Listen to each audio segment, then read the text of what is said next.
أعوذ بالله من الشيطان الرجيم.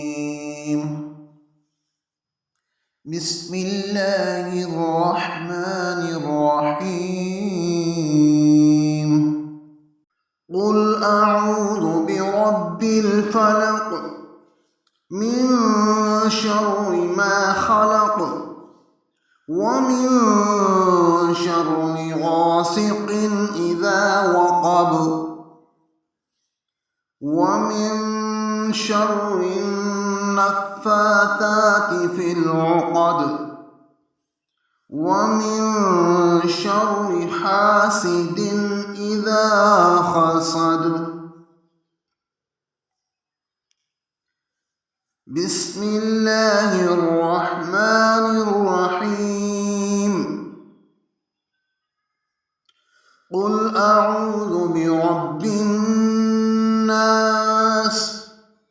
ملك الناس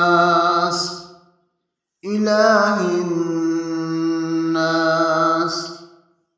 من شر الوسواس الخناس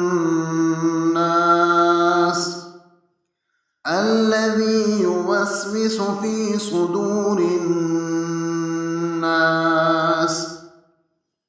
من الجنة والناس.